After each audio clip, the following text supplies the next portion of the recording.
Hey, welcome once again to another installment of Strange Planet.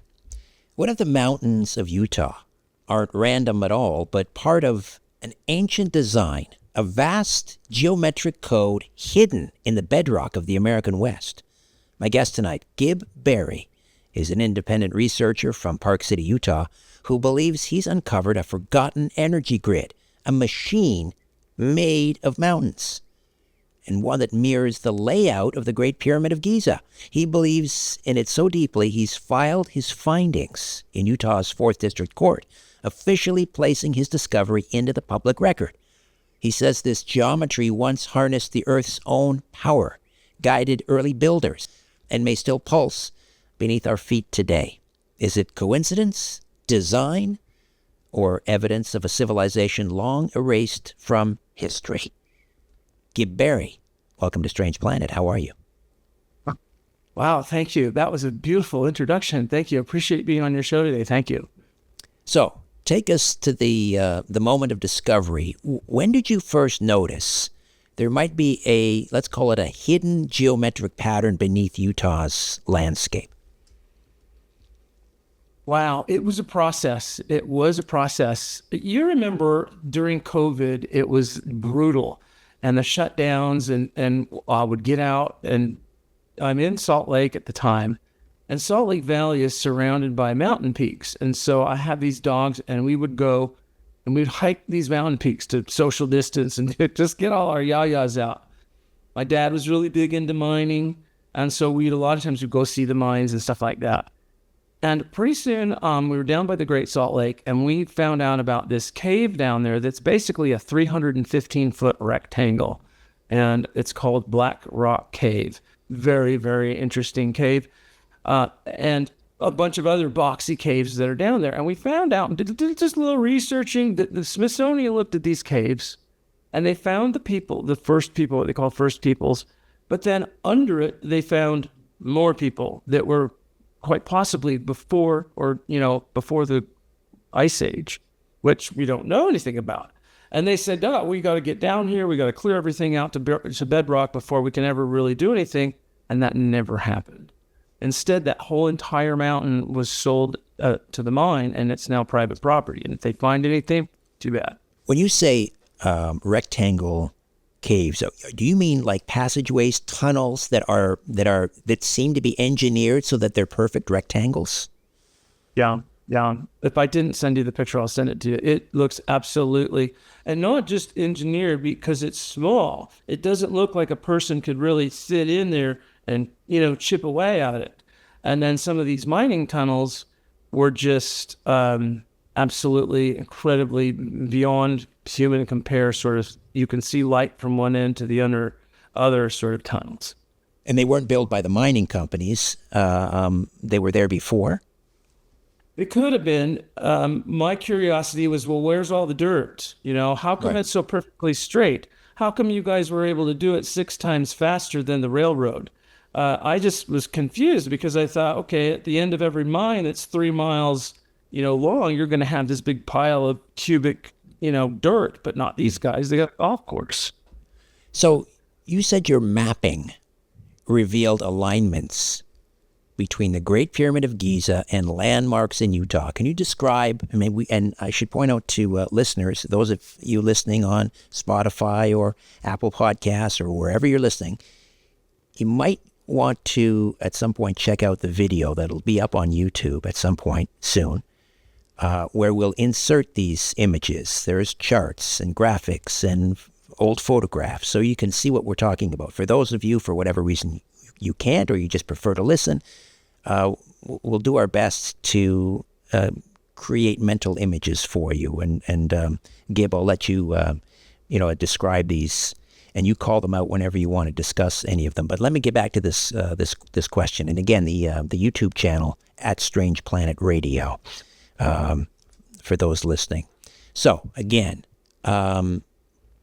the mapping revealed alignments between the Great Pyramid of Giza, which we've talked about many, many times on this program, and certain landmarks in Utah. So describe what you saw on those, I think you referred to them as overlays, that made you stop and say, wait a second, this can't be coincidence? Right. Well, that's just it. It's like, I found a wallet in nature, and this has to belong to a person. This has to be something. And so I'm not any different than anyone else. I'm just as skeptical as anyone else. I'm like, there's no way that I, with a public education, have found geometry hewn into natural mountains. How can that be? And so it was a process, and there have been, the people that just haven't believed it, but there have been people along the way, experts, geologists that have helped me, given me the resource and said, maybe, kid, go after it. Here's the resources you need to measure it. The people down there at Utah Geological Survey were so helpful and so patient with me. So I got serious with the resources, and pretty soon now, it's taken a number of years, but now you have this map that I've created of the Salt Lake County. Okay. You can see the. Oh, so this is just so I'm straight here, we're looking at a map called the Functional Geometry of Salt Lake County, Utah. And as you're talking, I'm going to call that up here as well. Good.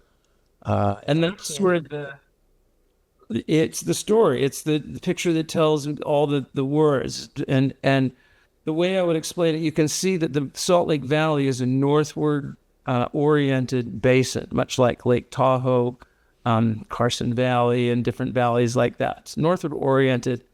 And that there's a grid of straight line alignments of different natural features throughout the valley in different places.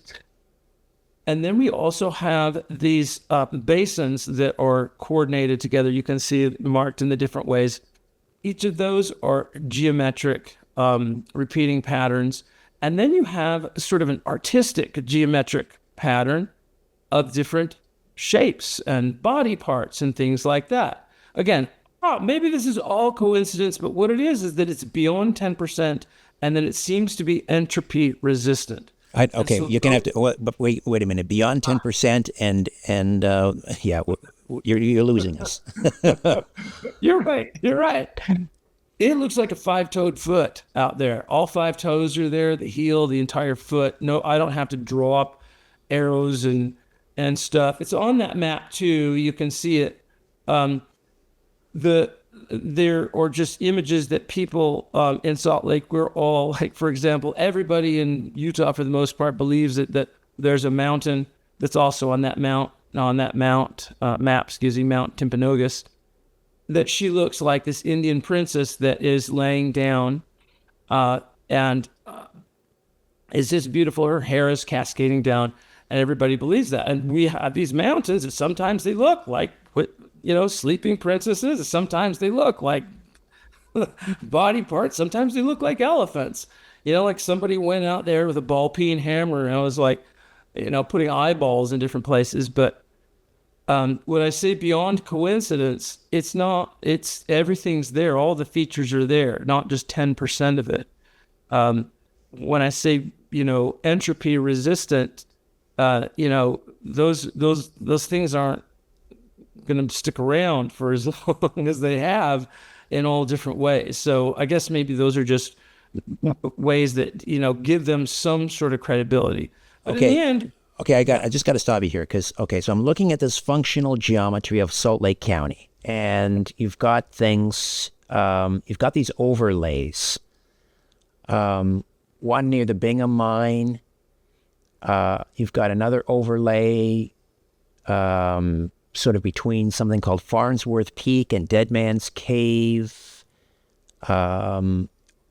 Explain what these overlays are. If you take the overlays away, all we're looking down at are mountains. It looks like mountainous regions.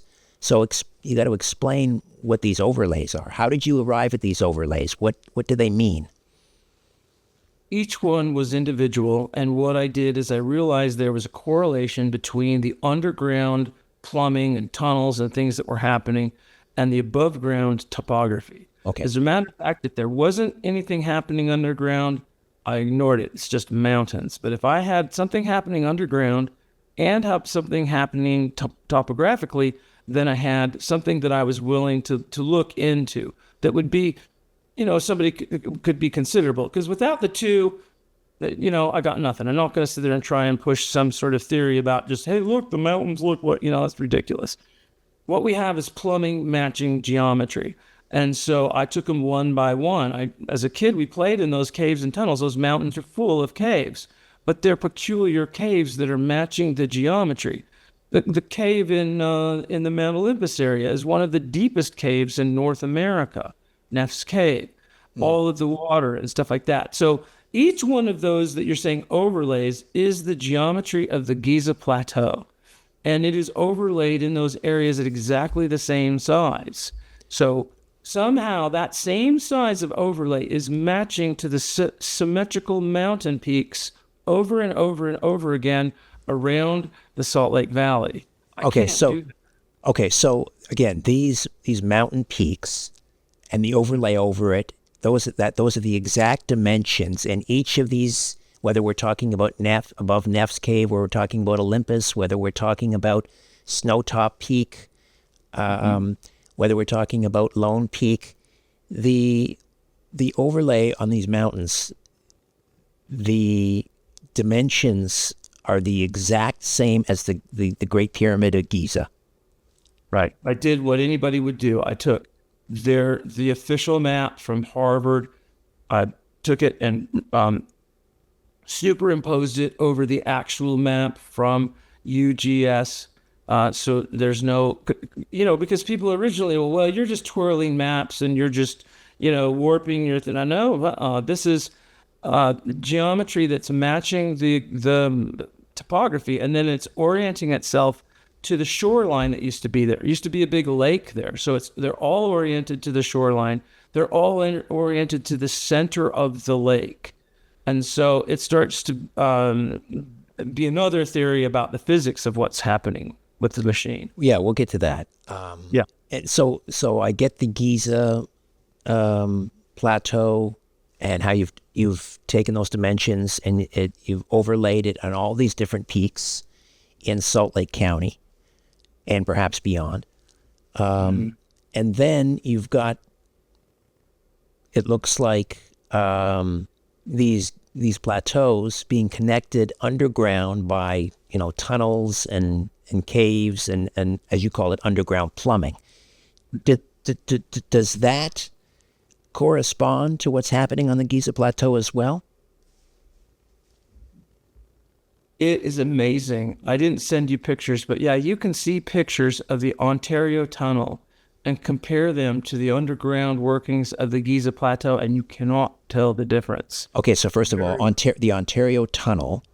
Yes. We're talking about this. There's a mine that was named after somebody named Ontario? No. What? No. No, it is George Hearst came to Salt Lake, to Utah in the 1870s. He invested $27,000 and he made $50 million almost immediately. Is on track to that. It's 55% APR. He crashed the European markets in 1873. So he owned the mine for a few months and he's crashing the European markets with it within months. He named that mine the Ontario Mine, and the Ontario Tunnel. And that tunnel, it basically financed the century after it. And so that's what I mean by the Ontario. There's two, and it's the most incredible mining tunnel ever made by a single person. George Hearst was uneducated, but that's this most incredible tunnel that nobody could have ever done.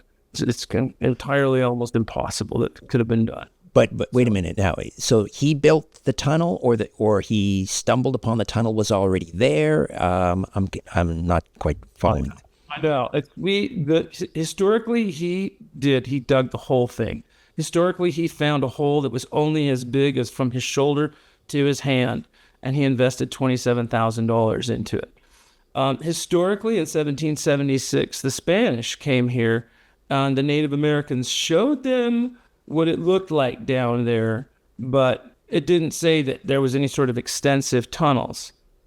My struggle is that I can't prove that. I can't come out and prove that that he dug it, because there's no pile of dirt at the end of his tunnels. he did his tunnels 6 times faster than the railroad could do it, and they were racing each other.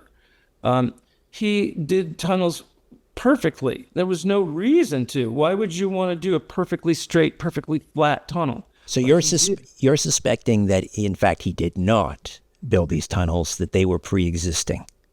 Right. The one thing that would explain the geometric coincidence to the Giza Plateau and the mountain peaks and the tunnels, and the fact that he was able to render those tunnels well beyond any humankind was able to do, was that they already existed there. Got it. Okay. And twice, too. One right next to each other. The Spiro and the Ontario are basically duplicates. So I guess the big question is, why Utah? I mean, and perhaps we'll do other shows about this, and we'll discover it. It's not just Utah, but let's focus on Utah. Why Utah? What drew you to this specific region? Is it the Wasatch Range, the Heber Valley and Park City ranges as the possible center of an ancient geometric grid? I mean, why would the ancients choose Utah? That was just it. They had the Spanish. This was all Spanish. This is Mexico and Utah. Spanish had a good large piece of land. They came through here, and I think that they were on their way to Monterey trying to find a path, but they turned around and went straight back because of what they saw here. It took 100 years for them to get back, but they knew that this was going to become what it is today. It is the most valuable spot on the planet. And so if anything comes here, if anything's been here, if anything is at all intelligent, it's going to come to Utah because of the incredible, valuable mineral resources that we have all in one place. So that's what presumably brought the Mormons here. They were persecuted across the country, but they came here and they discovered the West. They discovered all the great mines in the West. For a church, that was pretty amazing.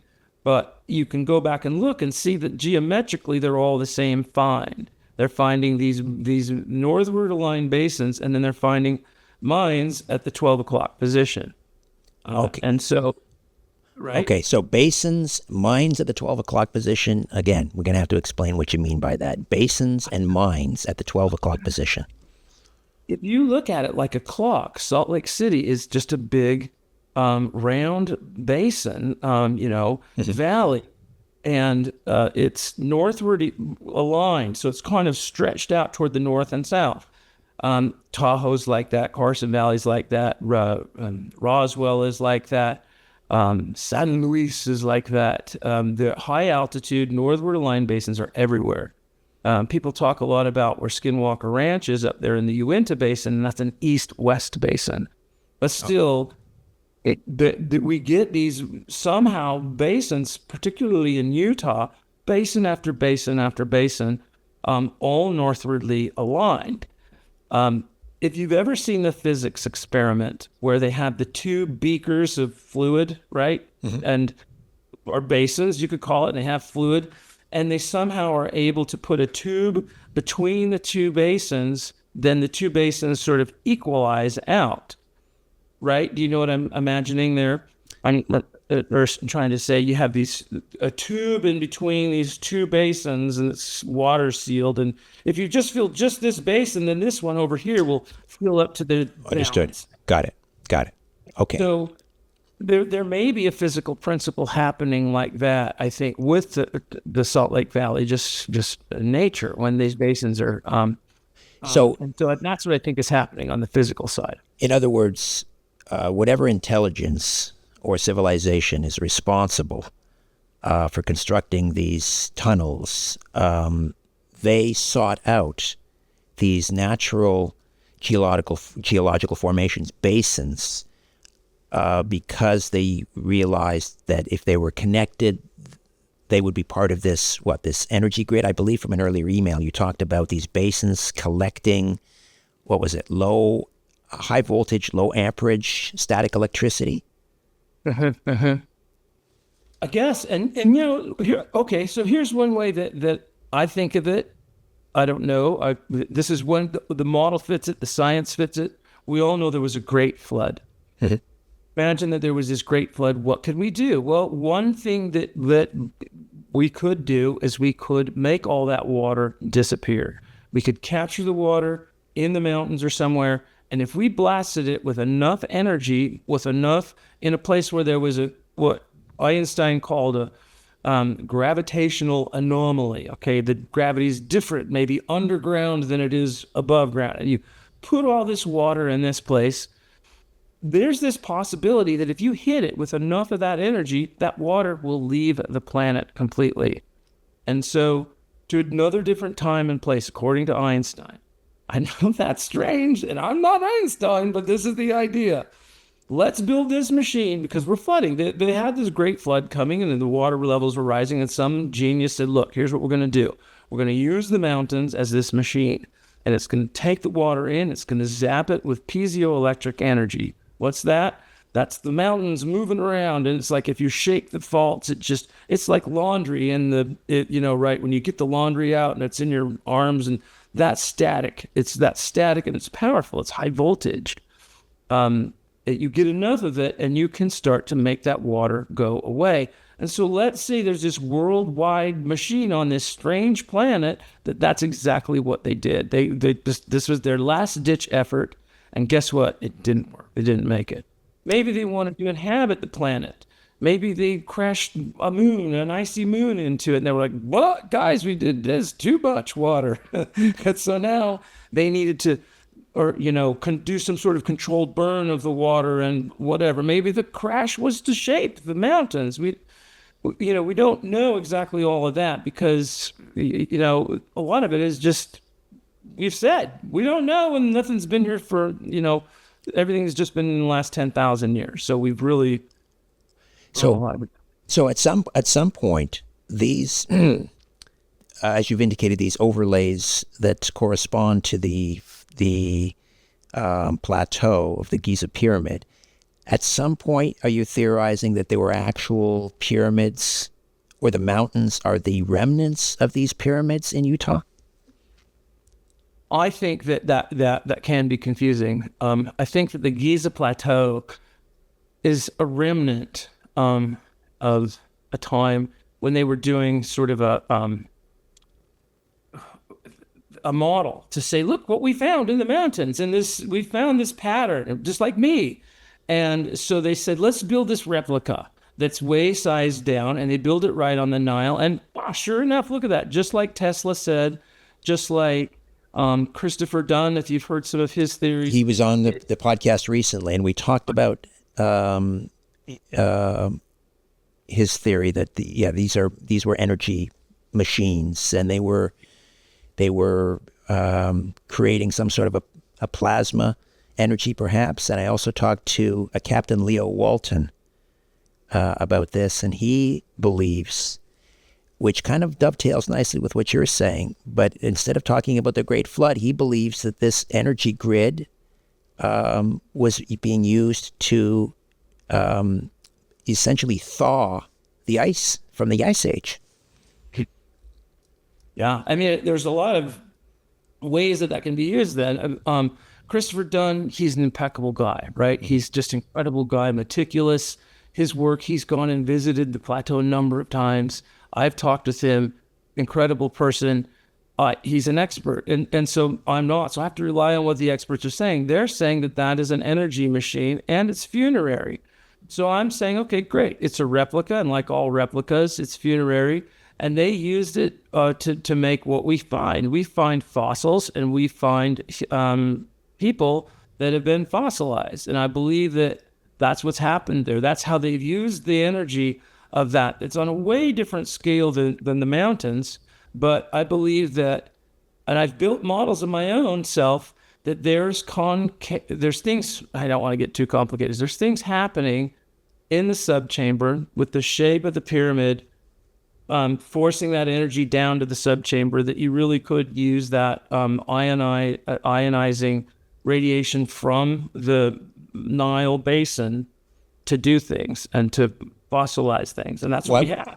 Okay, so you're saying that the Giza pyramid and the other pyramids on the plateau, and perhaps the pyramids in Bosnia and the pyramids elsewhere in the world, are replicas based on whatever these ancients discovered in Salt Lake County, Utah? I think so, because it's the only thing that explains that. See, I'm finding geometry that has to be millions of years old. I mean, we know how the Rocky Mountains were made, and so it has to be millions. It has to predate Giza by at least thousands of years, if not millions. Okay. So it's the only model that works. That they were like, wow, here it is in Mexico, in Utah, everywhere, all over the world is this design. Sri Lanka. One of her mine was in Mexico, Sinaloa. This design is everywhere, and so I think that they said, here's the irreducible version that they build it, and I think that each one of the pyramids means something, and it has but it also relates right back to a real machine that was ubiquitous and particularly everywhere throughout the West. Okay, I want to zoom in here for people, again, watching on YouTube. And I'm speaking now to the people not watching on YouTube. If you want to go over to youtube.com, and it's at Strange Planet Radio, and you'll see this episode. So let's go to it's a graphic of Giza, the Giza Plateau, sort of superimposed over Mount Olympus. Mount Olympus is not, we're not talking about Mount Olympus in Greece. We're talking about Mount Olympus, which is where? It is in every picture of Salt Lake, right? It is Salt Lake, beautiful right? mountain in the center of Salt Lake. And it's great. I'm glad you picked that mountain. If you can see that is geometry that is matching actual peaks of mountains. It tweak anything around. There's lines that are matching lines. And then under all that, there's tunnels that are matching that geometry. A lot of it is public water and stuff. And so I've just omitted it for safety. But what's so amazing about the peak of Mount Olympus is that it's aligned to the center of Salt Lake. The peak of Mount Olympus is also aligned to 3 more mountain peaks along that center line. And then that center line is then aligned to the center of Salt Lake, which used to be a military base. It used to be a mine, and now it's a Mormon temple. And then along all of that, right there, aligned to the peak of Mount Olympus, Mitt Romney has 2 houses that's aligned to that. So there's just all sorts of energy right along that center line of Salt Lake. Why do you want that? It's nothing like that to either side of that. And here it is down the very center. And then right at that center is Mount Olympus. And so here is that, what I call functional geometry or funerary geometry, but basically the Giza Plateau geometry matching up to the analogous Great Pyramid for Mount Olympus, Neff's Canyon for the middle, and then we have Grandeur Peak that does this nice little ramp that comes down to these tunnels everywhere under there. And all of those are going to be oriented to this great shoreline that was once here for the Bonneville shoreline. And that's how you're determining the dimensions of the plateau that you've overlaid, because the I guess Great Salt Lake, was it at one point, came all the way up to the top, near the top of these peaks, right? Right. It was right where they right kind of where the Sphinx is. And in the case of Mount Olympus, the Sphinx points to this incredible rock that climbers love called Pete's Rock. Okay, hold on now. You just mentioned a Sphinx in Utah, and people are saying, what the heck is he on about? Hang on. Let me, okay, so we're going to pull up the, this is a photograph. It looks like it was taken, I don't know, maybe turn of the 20th century, maybe early 1900s. And it's a Sphinx in Weber Valley? Weber Valley. Yeah. That's in Salt Lake City. And you can see there, just describe what we're looking at, this photograph. It is. It's outside of the Salt Lake County, but it's just on the other side of the line. But man, when the railroad first came through, they noted that as soon as they got to Utah, as soon as they got to Weber County, things got crazy and weird. And one of the things was this Sphinx of Weber Valley. They took lots of pictures. This is one of the better ones. They had to destroy that, but also nearby was that obelisk that they call Sentinel Rock. Both of those are parts of what we know to be a pyramid complex, and there they are geometrically working out with the mountain peaks and the topography. I mean, come on, how is that? That was the kind of thing. It was in my preliminary days when I just searched the word Sphinx, and this thing comes up. And what are you talking about? Sphinx of Weber. Could not wait to get in the car and take the dogs up there. And sure enough, there's geometry up there. Wait a second now. Hang on. You said they had to destroy it, so the Sphinx is no longer there. It was destroyed by what? The railroad? Yep. Okay. So when you go up there in the mountains with your dogs, when you say, I mean, you can't find it anymore. It's not there, right? There's no remnants of it. The like I said, the whole area is weird. There's just, I can't even explain. There are spires that just stick up out of the mountain. It's the craziest thing. So maybe that's Sphinxes, but there's still other rock formations out there that are just as strange. What about the Sentinel? The Sentinel Sentinel was also taken out. Yeah, they took that out also. Because it was in the way. Yeah, it was. That's what they said. They built it. They had to build a dam, and they had to build the railroad, so they had to take it out. But I can't see why. Then this Sphinx, this photograph of the Sphinx, I mean, it's obviously very well worn. It's not as good a condition as the Sphinx in Egypt, but it's pretty eerie. I mean, do the skeptics claim that this is just an unusually weather-worn rock formation we're looking at? Sure, and it is.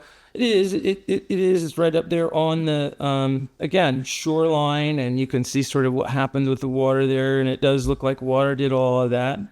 And so yeah, for it to happen once, for it to happen twice, and all that stuff is all coincidental.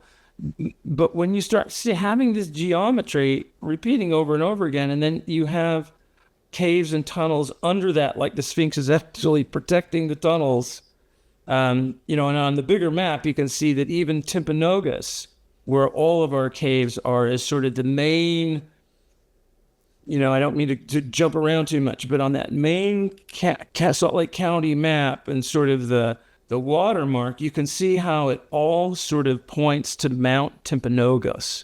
And that's sort of the main mountain where everyone thinks it's a sleeping princess. And inside are these just incredible caves, just incredible caves. And Timpanogos is sort of the mountain that the Spanish saw when they were just blown away by this area. So when you say, why, it's the most valuable spot on Earth. The Earth literally, there was crustal weakness. It opened up and it just blew all this goodness up. And we couldn't help but stumble on it. And the mountains in Park City and Deer Valley are all basically straight due east from the city, Salt Lake. I'm just going to put up an image here of the Utah metal mines. I love that picture. Okay, what is this? Upper Car Fork. Right. That's the location. Okay. Mm-hmm. So I'm again, just preliminary, just kind of looking at mines and, okay, how did this hole that we have in Salt Lake that's 3 miles wide now and almost a mile deep, what did it look like before that? And sure enough, there it is. It looked like a pyramid, a big step pyramid. And we didn't have the workforce to do those steps and to do the kind of stuff that we are seeing out there. It just didn't work out at all. So that was one of the places where I was just blown away, was that there was a mountain there that was the size of this massive pyramid that's now been reduced to a hole that you can see from space. So the miners basically scraped this pyramid and hauled the rubble away somewhere. They're saying that it's every third shovelful is just perfectly beautiful copper, right? It's like something like 300 I don't even know how many tons of, I had the number there for a while, but it's so big, I don't even dare say it. How many tons of copper have come out of that area now? That it's just amazing. So it's all silver. What it is that in the west where that mine is, it's all copper. But as you go east, directly east, it all turns to silver. And they're getting gold, and they're getting all sorts of other stuff. Lead and all kind of comes from the same rock. Do you think that those minerals and the metals, the gold, the copper, the silver, were part of this energy system because they're all conductive metals? Yeah. And molybdenum, has to be. I mean, they're just, you see how big those chunks were. And it made the mountains, nevertheless, it made the mountains electrified or electrifiable. And so the tunnels quite often don't look like they were made for mining. There's a lot of places where there's this thing called the dream mine that people talk about. Well, there's all sorts of tunnels under the mountains that are working out with the same geometry, but they don't go anywhere. The ore is useless. They haven't been able to find anything of any value at all. But then there's all these tunnels. So what are all the tunnels for? What are they all for? And so it does look like that there was something here that was doing all these tunnels, but they weren't necessarily interested in all that silver and gold.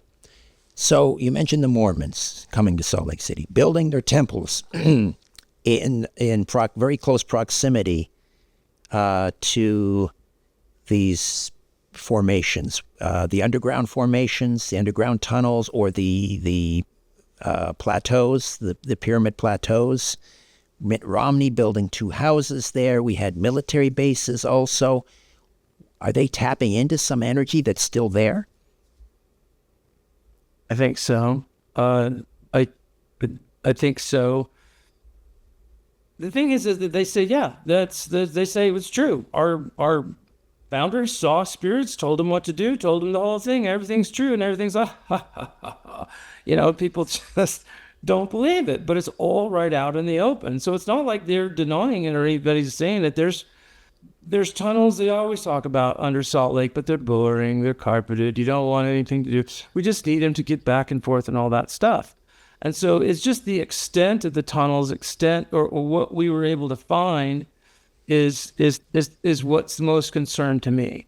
Is that, what if they're right? What if they really are saying that, yep, some entity from the Pleiades system contacted our person, Joe Smith, right there at the base of a pyramid-shaped mountain called Hill Cumorah, where all the geometry matches that place in upstate New York, Palmyra.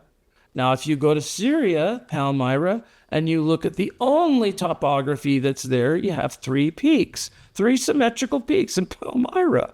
I mean, it's that also match Giza. That also match the Giza Plateau. Yes, it is. It's the most amazing thing, and I'm like, am I the only one not seeing this? I mean, you go to Palmyra, New York, and those are drumlins, and those are made by the movement of glaciers and stuff, and the mountains in Syria are some other complete process. But you take the Giza Plateau design, and it matches the contours and the shapes of the natural features. Now, so the Giza Plateau, obviously there's 3 pyramids there, correct?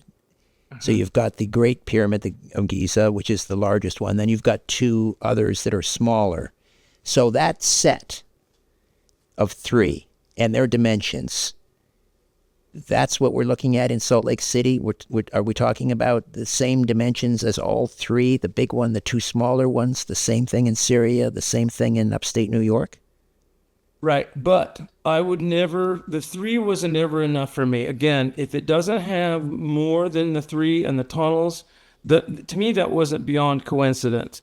I needed to have a match between all 3 peaks, and I needed to have a match between the tunnels and the ending points. They have temples at each one of those. Now, not all of them are going to give me 9 points of graphic matches.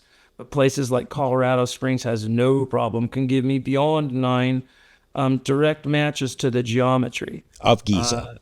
of the Giza Plateau. So we're not just talking about the three plateaus in Giza of the pyramids. We're talking about the underground, the plumbing, if you will, the tunnels, Yeah. the tunnels leading Great to conduit.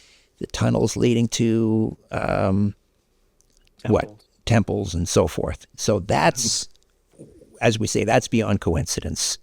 That's beyond coincidence. Let me ask you, I mean, how far back do you think this geometry dates? You wrote that it could predate Egypt by millions of years. I mean, do you mean that literally or symbolically, millions of years? Well, yeah, because we know that that's how the Rockies were formed, and the Northern Rockies too. We have proof of how the Rockies came about, and if it's possible that an intelligence was involved or somehow sort of tweaked that process so that there was some geometry, so that there was some artificial things happening. Maybe they can control time. Maybe they can just send an agent back in time that makes this all, that just tweaks it I don't know. But what it looks like is that the Rocky Mountains were somehow exploited. And those are natural features. I'm not saying that they aren't. They were naturally created by natural processes. We've proved that, and that was 50 million years ago. So how is the design that we find in Giza in these 50 million year old rocks? So I'm just staying close to science because that's all we know. That's all the facts that we have. And so whatever we do to figure that out is going to have to take those into account. Right. Let me just repeat for clarification for people listening and watching. The Rocky Mountains in and around Salt Lake City and those peaks and elsewhere, but mainly we're talking about Salt Lake City today. They may have been formed naturally. Maybe they were sort of helped along or something by some other intelligence, but let's assume for a moment they were naturally formed. Then some ancient civilization somehow recognized or tapped into these natural formations, created these tunnels, this underground plumbing, connected to these peaks. At the end of these tunnels were temples or something. That was then witnessed by whoever built the pyramids in Egypt. They were here. They were in Salt Lake City. They saw this and they replicated it at the plateau in Giza, or at the Giza pyramids in Egypt. Am I explaining that correctly? Right. I think that is very, very practical and possible. It's what we would do. Imagine this. Okay, let's say we figured this out. Let's say we want to go to this planet like, say, Mars, but we want it to be immediately inhabitable. We want to have energy, and we want to have water, and we want to have protection from all of the radiation from the sun or something like that. And so we come up with this idea where we send an icy moon, and somehow we manage to lasso an icy moon and crash it into this planet. And we know that it's a controlled crash, and we know that if we know, because, you see when people crash their cars, it leaves a mark, a physical representation of the force. So, you get advanced enough, maybe they can actually control a crash, melt some water, and at the same time, build some mountains up into some teepees that's going to give you some immediate shelter. It's going to give you some immediate water that's inside of those mountains. And it's going to give you the immediate sort of building blocks for this geometry of these three mountains with these arms that are reaching out to the water creates, I think, some sort of an electrical potential between them. Gold wants to be over here and copper wants to be over here in terms of metallurgy, but then hot water wants to be over here and cold water wants to be over here. When I look at all these different ones, we get warm springs over here. And so, yeah, if people are, paying attention, this is geometry that could be predictive of water, or it is predictive of water. It's predictive of natural minerals, gold, silver, and things like that, time and time again. The thing is that, all the people that know that don't want you to know that. They're minors. They're sacred churches and they're sacred, Masons and things like that. And it's the military who's protecting us at Colorado Springs in those tunnels. So again, let's go back to the basins. Okay. Because you say that they act like parabolic dishes, that they focus energy. So again, what are we talking about here? Are we talking about electromagnetic? Are we talking gravitational? Something beyond current physics? It's not. It's absolutely modern physics, and I'm so excited. I did not think we were going to get this far. Again, I'm a person who brings the experts to the table. The expert on this is Robert Van de Graaff. And Robert Van de Graaff built this machine, that big ball, right? Metal ball, and it's got this conveyor belt that brings static up into the middle of the ball, and it lets the static go, and it goes back down and gets some more, maybe from rabbit fur or your laundry or whatever. They got a big, massive one in Boston that is really incredible.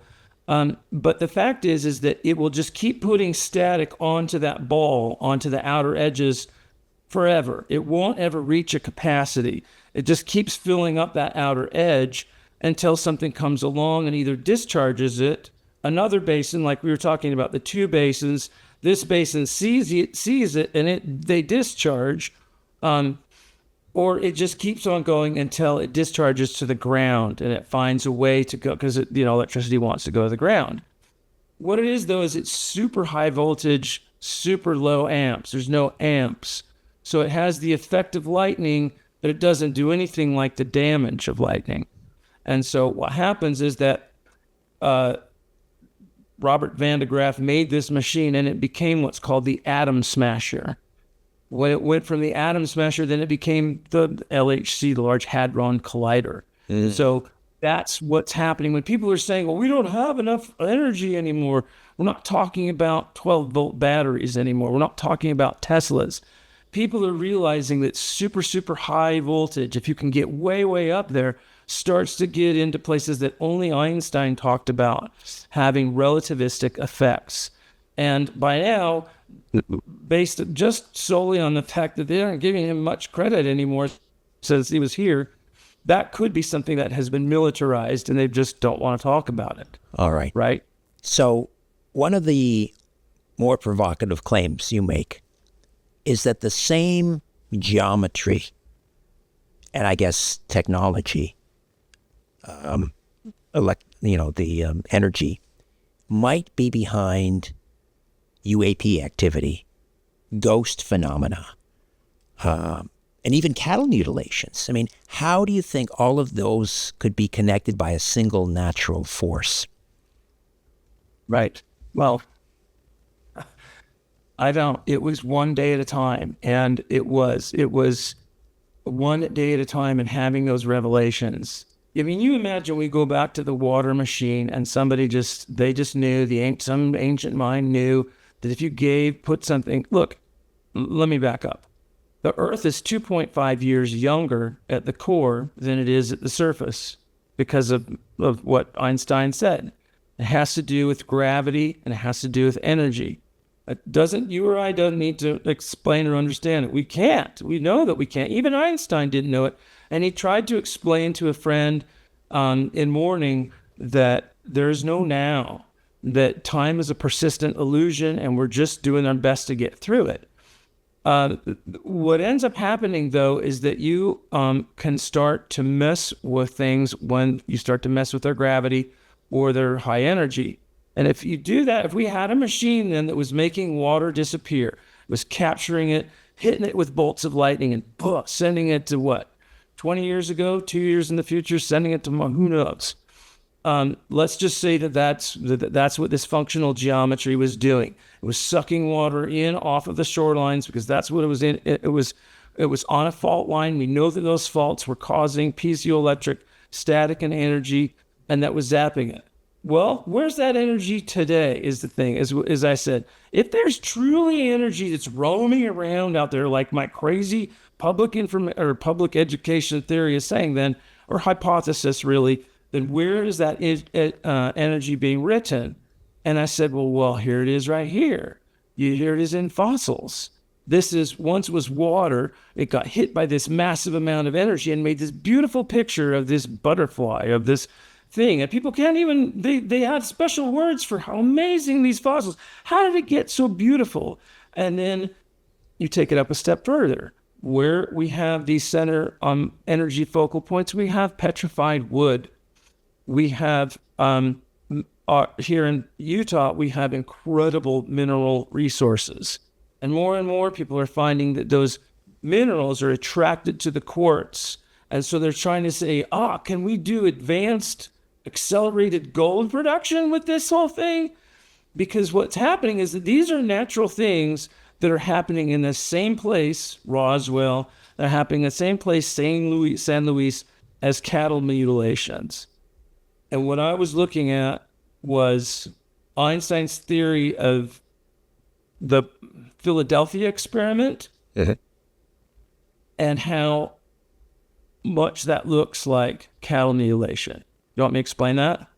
Well, if those familiar with the USS Eldridge and the accounts from people who witnessed this cloaking device, and when it came back into, I guess, our plane of existence, I mean, the USS Eldridge disappeared, and then it came back. And when it came back, unfortunately, some of the crewmen aboard that vessel were...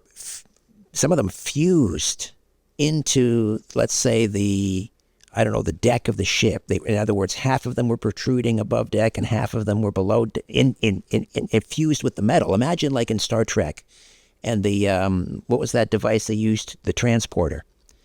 Imagine, they transport Captain Kirk and one of the security team, the guys in the red shirts. They were always expendable for those who watch Star Trek. They were always the ones that were killed on planet, right?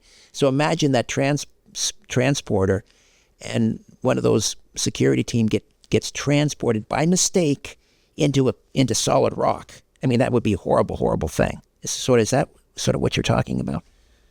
Right, and especially that phenomenon. There's two phenomenons that I noticed. Is that the ship disappeared and it reappeared due south. Norfolk, Virginia. Right, Norfolk. Yep. And people saw it. They said, "Oh, there it is." Oh, then when it went back, and then it reappeared, and you had people that were fused. Now, what that is impedance. There was an impedance match.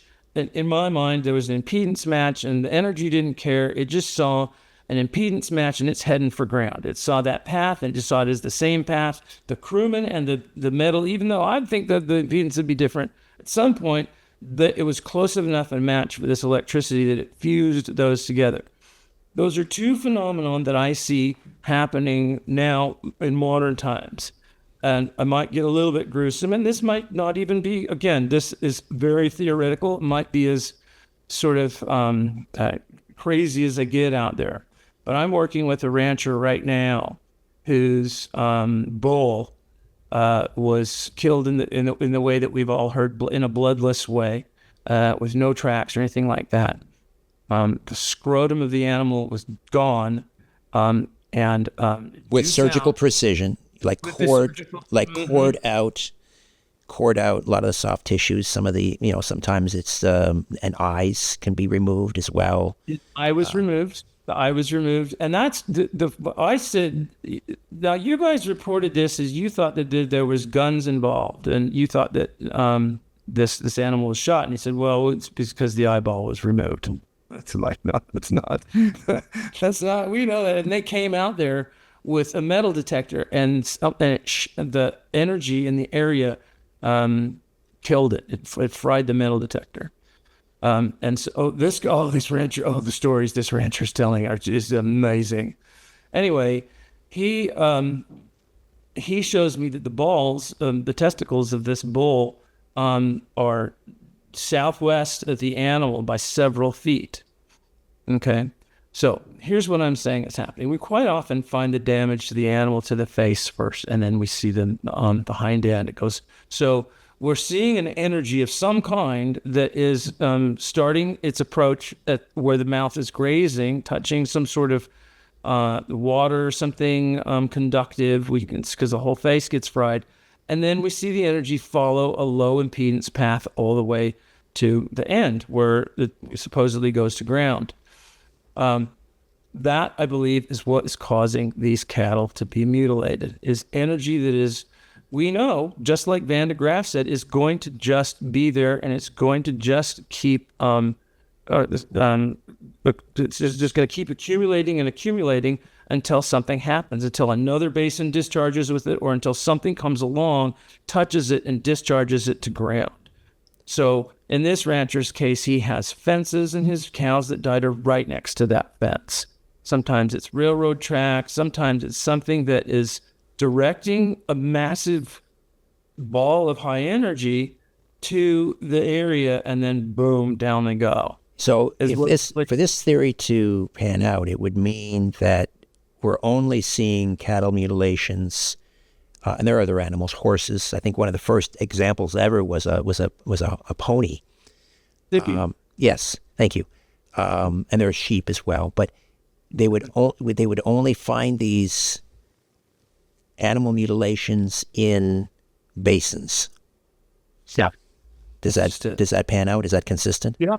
You go look at it, and it's crazy. You go look at it, and you'll see that these things are happening in focal points in basins. Sometimes at the very, very center. Sippy the horse was the one that you were talking about. San Luis Basin, massive, massive high altitude basin. Now you mentioned Roswell too, and I don't want to focus too much on that.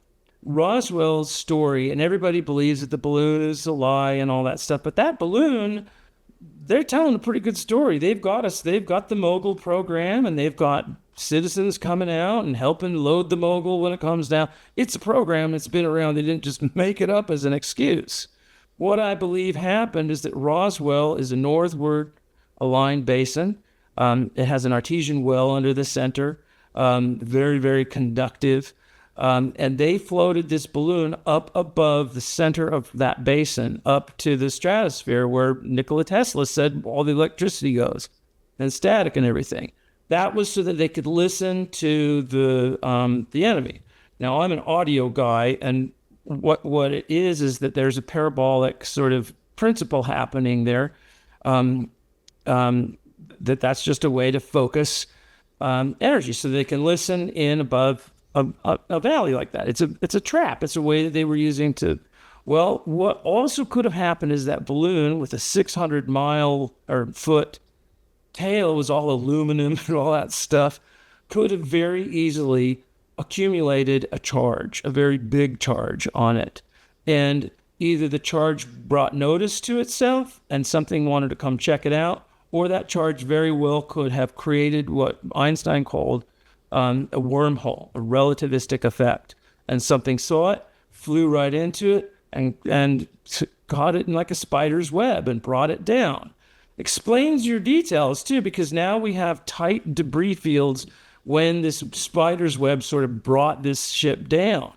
Because where are you going to get tight debris fields if if that balloon, by the way, exploded in the air? Well, there'd be pieces everywhere. Mm-hmm. How did they get this thing exploding in the air and all have these neat little debris fields? Or how did it come down to the earth like that? It doesn't. Those things are designed to carry, sensitive instruments to the ground. They land all the time. They have people coming out in their pickups and helping. And so, no, this wasn't a normal landing for one of their balloons that they're describing. Something else was involved in that crash. And so, to me, that's the most obvious, simplest answer to what happened. And we haven't even talked about that. No one ever said, well, that's great. What tore all those balloon fragments up? Are you just saying that there was a balloon up there and then all of a sudden it went into pieces, but all those pieces fell into tight debris fields? Come on, people. No.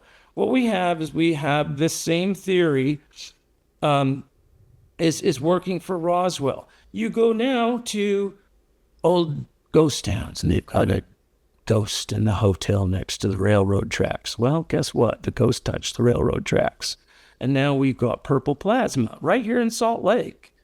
The purple lady they call her. But those railroad tracks, same thing, can bring in static.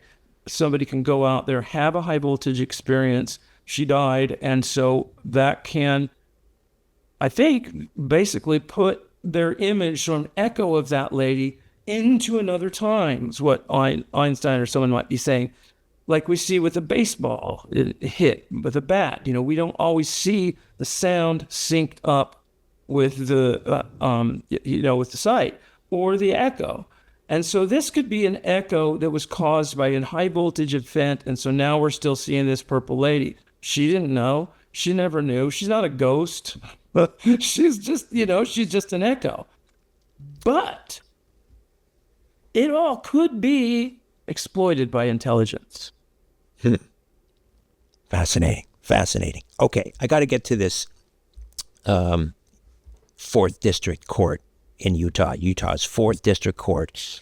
You filed your research with them, which is an unusual move for a scientific discovery. What motivated you to take it to a judge rather than an academic journal or a university? Well, same thing. I'm coming to Canada. I am having no luck with the USA, the academia and everything.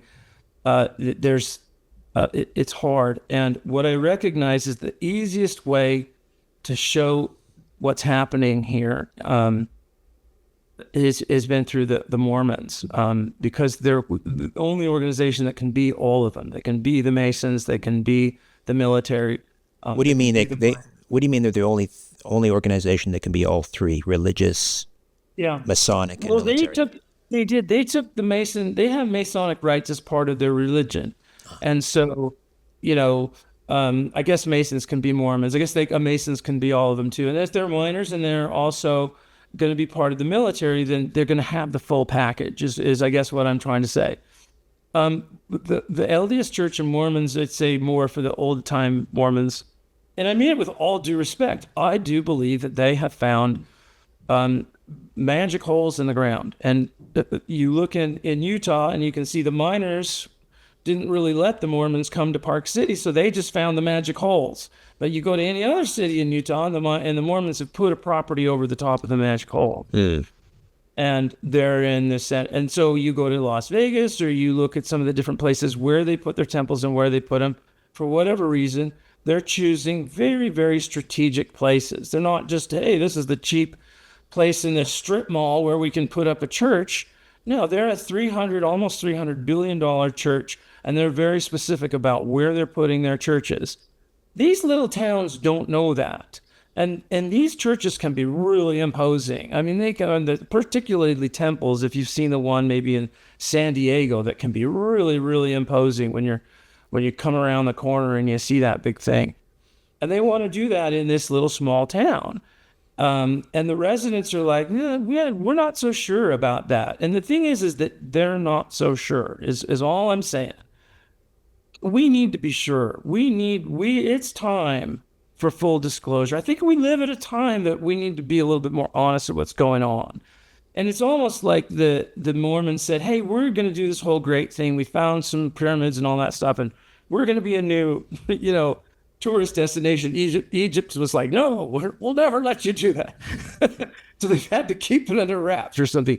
Who knows what the story is on that? But it feels like, certainly living here too, it feels like it's privileged, and it feels like the public isn't being allowed to know some information that would be very interesting to know, whether it has to do with UAP, whether it has to do with cattle, our food population, whether it has to, or not population, but our food storage, or it has to do with our drought. I believe that when you have all this energy out there in those basins, it's going to cause drought. It's going to be a problem with fires.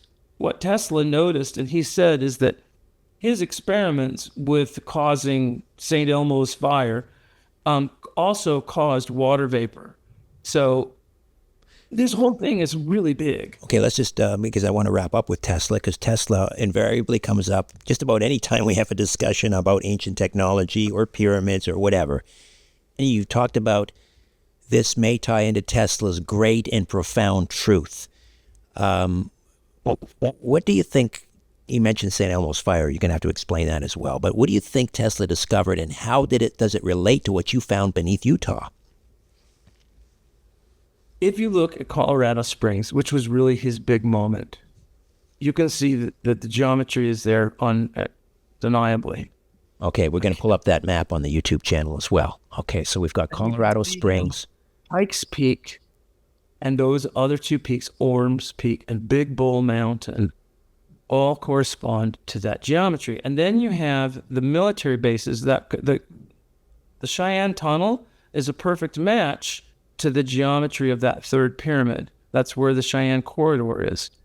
They say that whole mountain is powered by itself, and that it's all underground and safe, and you could hit it with the biggest blast you can possibly get, and they won't even hear a knock at the door.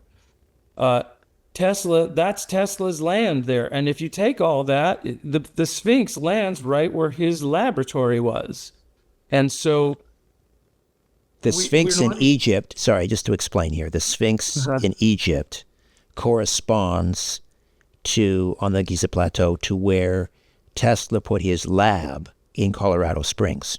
Right. Okay. So it's like, let's say I'm a sculptor and I want to do a Giza Plateau 35 times the size of the one in Egypt.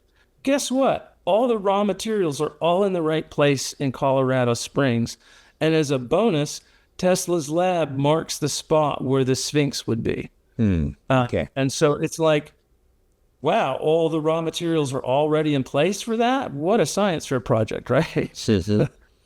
And so, point out, Fort Carlson is right, the bottom Giza Plateau there, which is, again, this is the Colorado Springs map. At the bottom of the map, you've got one tiny plateau, corresponding, of course, to the smaller pyramid on the Giza Plateau in Egypt. But then there's a long tunnel coming from that, and at the very end of that, we see Fort Carlson. Okay. Okay, so and then one other thing to keep in mind with that is that now due east from Colorado Springs, you go all the way across the country to Mount Weather, where the military has the EEOC, basically the East Coast version of Colorado Springs, same geometry, almost perfectly across from Colorado Springs. So recently, wow, that's interesting, could be a coincidence. Then they said, okay, we're moving the Space Force to Alabama now, to this. I didn't even know there was a place in Alabama. I didn't even know there were mountains in Alabama. But man, just like Palmyra, you go and check out the Space Force, where the Space Force new home is, and the only mountains in Alabama somehow are perfectly symmetrical to the Giza Plateau design. And it looks to me to be derivative of that same design for the Space Force outfit. So you have to ask yourself, well, why would the military want? Okay, sure, there's the tunnels, and sure, there's the protection of the mountains, and sure, there's all that stuff. But was Tesla right? Are they really getting energy straight from those mountains? Like a potato battery is giving you 1 watt, right? So how many potatoes are a half a watt? What do what do you want to decide? How many potatoes are in a mountain, guys? I mean, lemons. Wow. Okay, Yeah. Gib, we're going to head into something I call the lightning round. Get it? Hit me. Yeah, there you go. So we're just looking for real short answers here. We'll get to as many as we can. So if we're talking ancient geometry, if it's really the blueprint of the Earth, who do you think built it? Was it human hands or something older and far more intelligent? I don't know, but I think the Zoroastrians would know. Oh, interesting. All right. You've called this a machine made of mountains. Do you believe it's still operating right now beneath our feet? I do, and I believe that the proof is things that we call mysteries that don't have to be called mysteries. They are things that we could be looking at, and those are fossils. They are petrified wood. They're dinosaur fossils. They are time mismatches between a moth and a certain kind of a moth and its fig, a fig moth or ant or some kind of a wasp is what it was. There's this wasp and this fig, and they're mismatched in their fossil records. Things like that are showing that there's energy out there, it's accumulating, and it's doing things, and we aren't accounting for it. Tesla said it's there, DeGrasse said it's there, and we aren't doing anything with it, probably because it competes with our preferences. If you could excavate one site tomorrow, one spot you believe holds the key, where would you dig? Erdley Spit is a 3.5 mile long spit. Nothing like it in the world. It's like the bottom of the ocean. It's all of a sudden 10 feet of water between. There's nothing. We can go check it. If there's anything left from a civilization from before the Ice Age, it would probably be under this spit out there in the Great Salt Lake. But and it fits on this alignment for a 3.5 mile spit. It's just amazing. So I know that sounds strange, but it would definitely be down by that mine and maybe Black Rock. You know what? Let me change my answer. I just want to go in Black Rock Cave. I just do. I want to pull over. I want to get out of the car and just go right up into Black Rock Cave and explore it and hope I don't get arrested because it's wide open. All right. And finally, if you're right, what's at stake? I mean, are we standing on the ruins of a lost civilization or the power source for the next one? Definitely power source for the next one, which I think is so exciting that, that this is functional. But yeah, the danger of it is what we're looking at. It's this thing is still, you left the house and you left the stove on, people.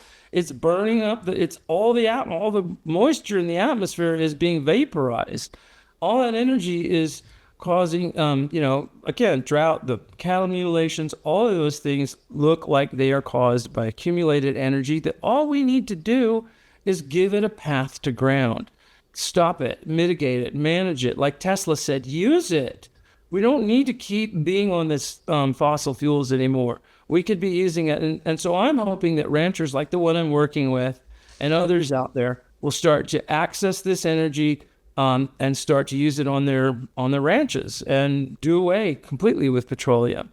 Tesla said it was possible, and I believe him. I think that he was right, and he's the expert. I'm not saying that I am. I'm just bringing the experts together, bringing the geometry together. And in the case of this rancher who's showing me pictures of light coming out of the ground, this ranch, and he's got like time mismatches of hours quite often. He has shadow people on his ranch, multiple pictures of shadow people. And I'm like, dude, you're like Buzz Aldrin out there playing with high voltage without a net. What are you doing? Because the authorities that came out to research it and then got their gear fried because of the high voltage, they won't talk to him. They won't. And he's like, but still, I got the shadow people. Look, here's from last night. More shadow people, more UAP. He has UAP, he has all this stuff. But he's not the only rancher out there. There are these ranchers out there that are having these experiences that they can't go to authorities. The authorities are just like, you're crazy, mister.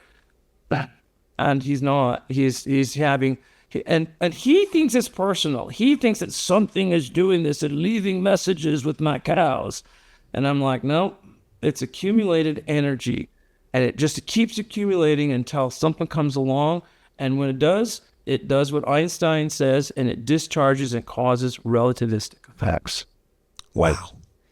Gib, this is one of the most mind-blowing episodes. I know I say that a lot, but right now this is on the top of my list. Mind-blowing episodes I've done. Give us some social media sites or websites where people can follow you, find out more. Okay. But I am weak on that. Guys, I don't have a book. I don't have anything I'm trying to sell. This is something I found. It's a wallet I'm trying to return. I give tours in Utah, and you can find me through slcbustours.com, slcbustours.com. We're the best touring outfit in the state. We have a double-decker bus, any kind of a tour that you want, anywhere you want to go. In the winter, I ski. I can ski people. All these mountains are skiable mountains. are hikeable mountains. I also do art. You can see some of my art back here. I'm doing sort of the Amused Native American series because they're always so serious. So I'm kind of, these are some works of art. This is one that hangs in Hearst Castle, where Napoleon first sees the Sphinx there. And so that's a recreation. I'm hoping to sell those so that I can keep this thing alive, because I can't just do normal jobs anymore. I'm so caught up in this. And so I do anything that your listeners want to do to help out and be a part of this. It's such an amazing time. So please do contact me through Medium, through YouTube, and your YouTube channel is what? GIB/Berry or Gib Berry, Utah. I think they had to. Gib Berry, Utah. That's the YouTube channel? Yep. Gib, G-I-B, Berry, B-E-R-R-Y, Utah. Yeah. All right. Until we speak again, thank you so much for this. So much. A new Richard Syrett's Strange Planet drops every Monday, Wednesday, and Friday.